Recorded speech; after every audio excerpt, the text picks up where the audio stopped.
Hi, welcome back to the workshop, and today we are looking at Hornby's brand new AA gauge B17/5s. Now Ben, these look amazing, and for some people out there who don't really know much about this class, they're thinking, no, that's an A4. I know that because it's got the streamlined casing of an A4, but they're not, are they? Yeah, they look a bit like a sawn-off A4. So what these are conventional B17s that have had a streamlined casing put on them. For any who don't know, the Great Eastern section out of London Liverpool Street, that was where the B17s were designed to work.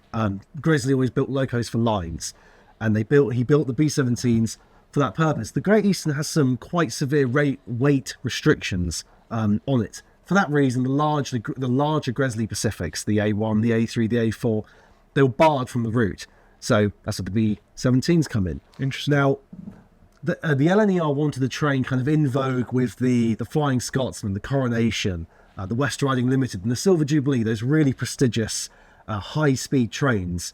So for that purpose, they took two B17s, renamed them, streamlined them in a sort of, in keeping with the A4 style, and they were specifically to haul the East Anglian. This was in 1937.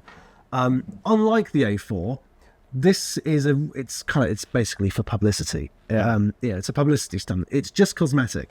There is no real benefit for streamlining these locomotives because they'd never operate at the speeds that an A4 would do anyway. But they look like an A4. They were given chime whistles, and they just look fantastic, don't they? Yeah, they do, and you can actually tell that it wasn't designed to be a streamliner, because over here on City of London, the British Railways version, on the driver's side, you can clearly see the whistle string below, underneath the handrail, which leads to the whistle. So they obviously weren't designed with this casing in mind like the A4s were. Yeah, it's literally just a sort of, it's popped on top. 1951, both locomotives lost the casing.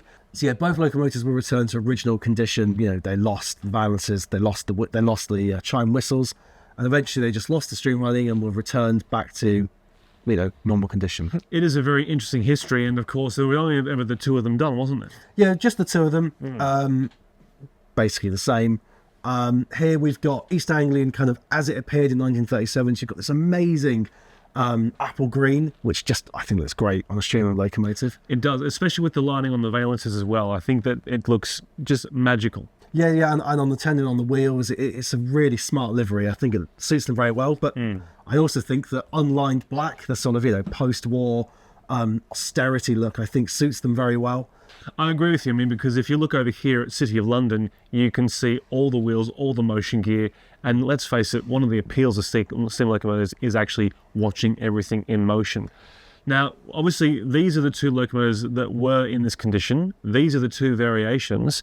But what is powering these models? Because on test, they've been able to pull quite a lot. Yeah, so if anyone owns for a few years back, Hornby actually did B17. If you own one of those, then there'll be some features on these that are immediately familiar. These locomotives basically use the same chassis as the B17 from before, so they've got plenty of pulling power. They've got a nice big metal weight in there, and actually these have die-cast boilers like a double-O locomotive, so they're really, really, really quite heavy. They've got a 5-pole motor, so it gives you plenty of pulling power. We've had that one on 8 coaches today, and it walks away with them, really.